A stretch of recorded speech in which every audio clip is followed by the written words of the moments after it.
This will be the review for force of gravity whenever we had the big formula, G m1 m2 divided by r squared. Okay, first of all, this is only for PAP because we haven't got to this in regular physics. So if you're a regular physics kid watching this, please stop. I don't want to get you confused at this point. We'll talk about this later in the year. All right, so remember that G is equal to 6.67 times 10 to the negative 11th. And remember that this force of gravity can be applied between any two objects anywhere. The second thing is I want you to remember that the R is between the centers of objects.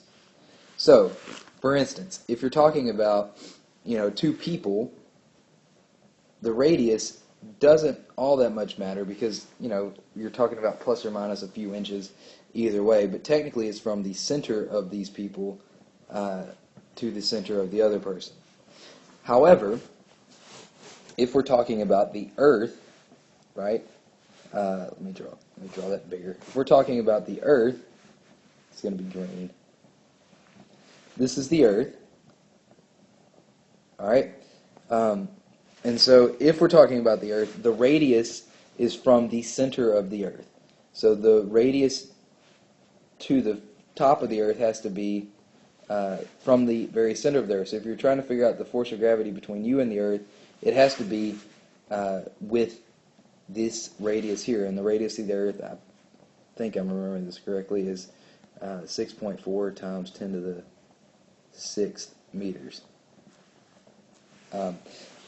It could be wrong, but I think that's right. It should be on. It should be provided. You don't have to memorize that.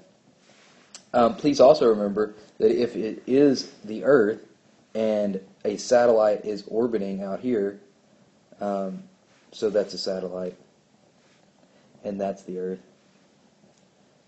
If it is a satellite orbiting out here, then there's not this distance that you're wanting to have.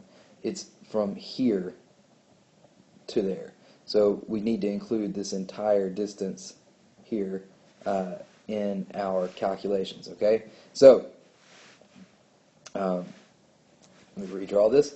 You would need to make sure that you had it from the Earth to the satellite. It would need to be this radius there, all right? Not the radius from here to here. That's not right. Okay, so that's the basics of this. Let's just look real quick. There was one thing that we talked about with the force of gravity, and that was if you needed to figure out how to manipulate it so that we could say, hey, double the mass, triple the radius, all that stuff, okay?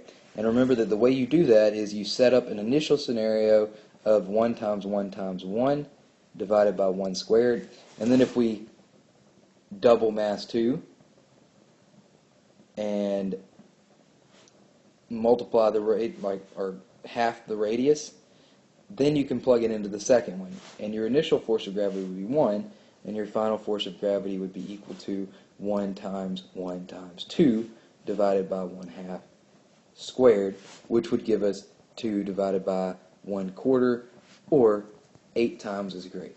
Okay, so that tells you how to do that. The last thing is that if this force is actually equal to a number like 50 newtons, to get the final answer you would have to multiply it by 8. Okay, so like if in the question it says the original force between two objects was 50 newtons, we do this stuff to it, what's the new force? Well, you would solve it using this method and this method first, but then at the end you would have to multiply 50 newtons by 8 times. Okay?